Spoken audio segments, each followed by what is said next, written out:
Arizona's legal limit for alcohol is .08. The Scottsdale Police Department arrested former Cardinal and current Patriot Michael Floyd on December 12th after the wide receiver fell asleep in the driver's seat of his vehicle while stopped at a traffic signal.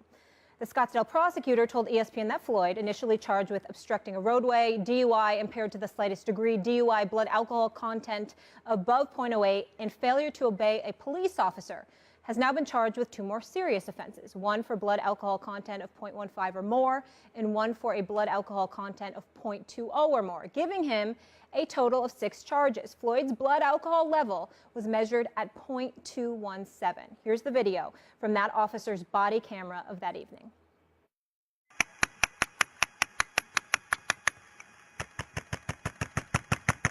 Scottsdale Police, put your car in park.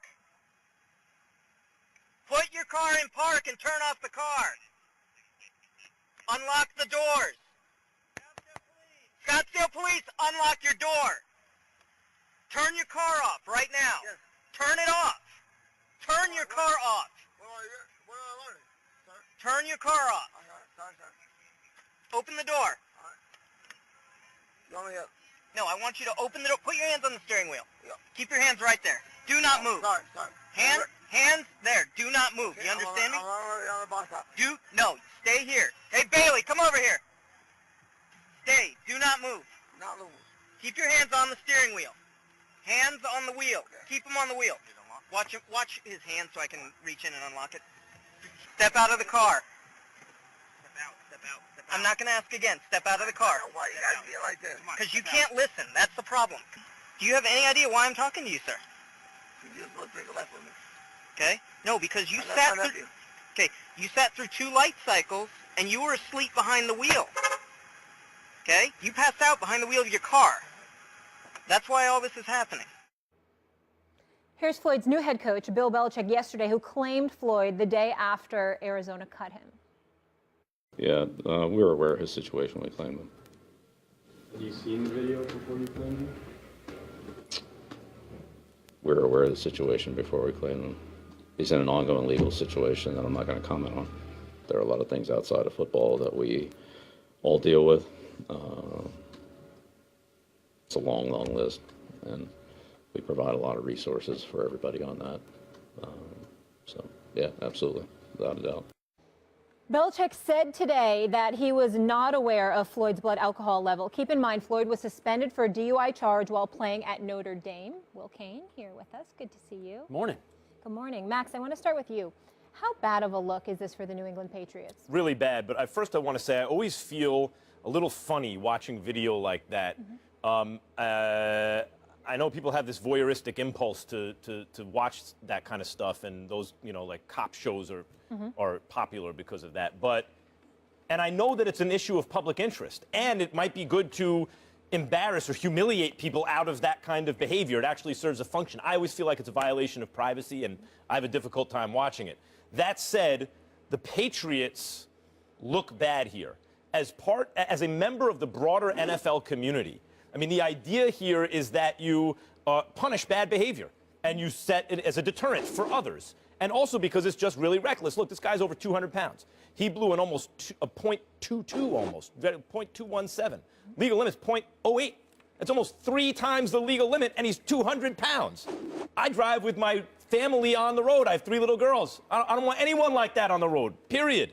And I am somewhat sympathetic to the idea, hey, your judgment is impaired because you imbibed. And when your judgment's impaired, you make bad decisions. So I get that, but I have no tolerance for that kind of behavior. And what the Patriots did by signing him before the ink was dry on his release was undermine the broader NFL community that should be trying to stigmatize this kind of behavior.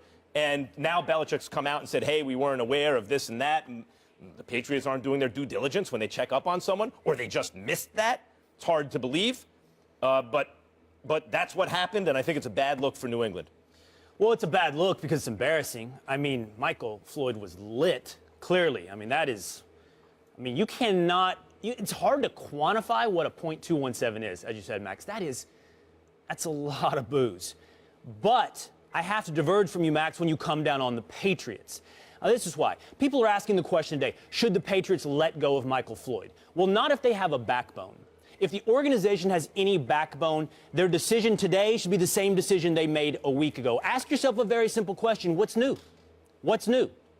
Well, according to them, the knowledge of all this stuff. No, come on. They According to knew Bill he got a Belichick. DUI. They knew there was a video. The only thing different is the existence or seeing the video. I mean, are you going to tell me that if it wasn't a 217, if it was a 15, they would have that would make a big difference? I mean, is there some DUIs that are okay and some that are clearly too much? You drank way too much? That can't be the analysis here. The only thing different from a week ago is there's a video floating around that the public can be outraged about. So the point is this: if the Patriots thought it was the right decision a week ago to give this guy a second chance, then it's the right decision today. Now, you can debate second chances, and you guys know this very well. I'm personally of the opinion right now that we are putting way too many categories of offenses on the banishment list, that if you do something, you can no longer be part of a polite society. We've said any kind of sexual assault offense, gone. Any kind of domestic violence offense, gone. And now I guess we're adding DUI as well. I want to address that really quickly. I believe in second chances. I believe in rehabilitation. I believe sending people into the woods is not the right way to treat things. Yes, you punish them. But the Patriots made a decision a week ago that this offense was not one that Michael Floyd should no longer be employed for. And if that was the way it was a week ago, public outrage over a video should not sway it today. Okay, real quick, Stephen A., if you don't mind me responding to that, two things. It just happened. This is not like a DV situation that happened 2 years ago, and now finally he's worked with different groups that tells you that he has internalized the Right, but lessons what's of new, that. Max? This is, the ink wasn't dry, they signed him right away. This is why I don't think it's an issue of what's new. That's the way you're framing it. This is not a principled decision by the New England Patriots. They saw a player, they thought they could help him, they thought they could get away with it. Then public information came out that made it difficult for them to get away with it without a lot of moral outrage, and so now they're backtracking. To me, it demonstrates this was not a principled decision by the Patriots. Couple of things. Number one, I have no problem with the decision by the New England Patriots whatsoever. What disgusts me is that I'm actually agreeing with him.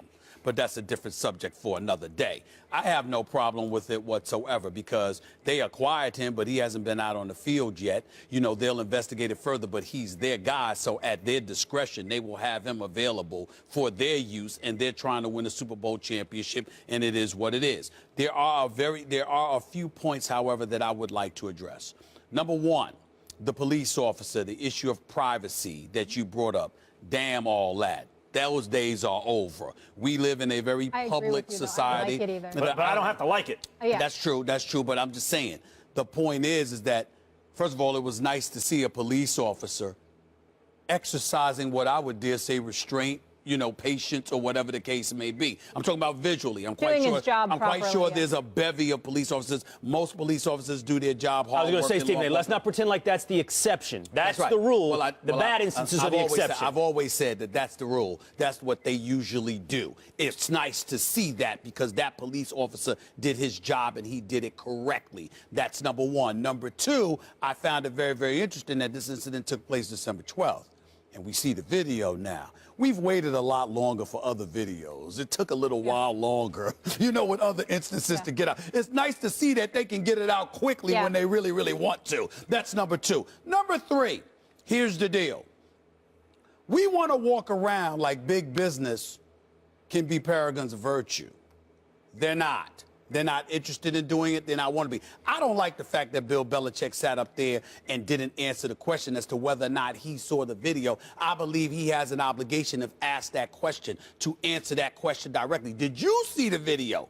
And make this decision anyway. We do have a right to know that as football fans or whatever. Now, we don't have to, we can question it, but he can do what he wants. But to not even answer the question as to whether or not you specifically saw the video that we just saw when you made the decision, don't act like we don't have a right to know that. We do have a right to know that about Bill Belichick, whether or not he saw the video. But in the end, what it comes down to is this.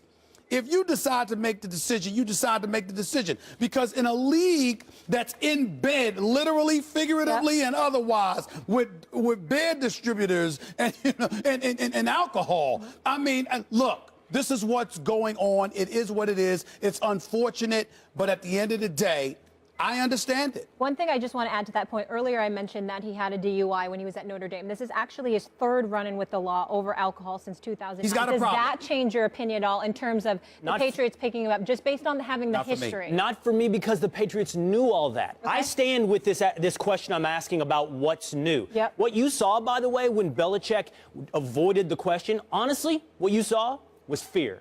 It shows that even the most protected coach in the NFL, the one at the highest of the mountain, is afraid of public outrage. Because if he says he saw that video, then the mob of public outrage can come after you. But you're explaining what he was going through in the moment that he was asked the question. I am saying he had an obligation to answer that question. We do have a right to know. And if you saw the video before Well, you you're made also that assuming let me that say he this. made You a have that principled right. decision. But Let me That's what I'm say, saying. well, Max, my point is, we're in agreement. Right. He should show the backbone to stand up to the mob Fair. if he thinks his decision was Right. This is why I like what Coach K originally said about the Grayson Allen situation. He said, I will not make my decision to satisfy others. I will do what I think is right for my player, my team. But Not hold on, be one more point, reactionary. Matt. The assumption that you keep making of that point, it's a legitimate point, but it's based on the assumption that he made a principled decision in the first place. What if he simply made a competitive decision? I'm not getting that from what and- Will. What if he made a competitive decision and was hoping to get away with the fact that there wouldn't be moral outrage because people wouldn't notice so much, and once they did, now he's backing off on that basis? Well, you're making the assumption about the getting away with it aspect. I don't know if he was trying to get away we with don't something. know, but I don't think we can even if assume it was a otherwise. competitive decision, maybe it wasn't a second chance. Maybe it wasn't rehabilitation. Maybe it was simply, we can get a good football player here Yeah, it at was. cheaper price. That decision stands today the same way it did the other day. The only difference is the public outrage. Okay, but I want to get to that. So isn't it good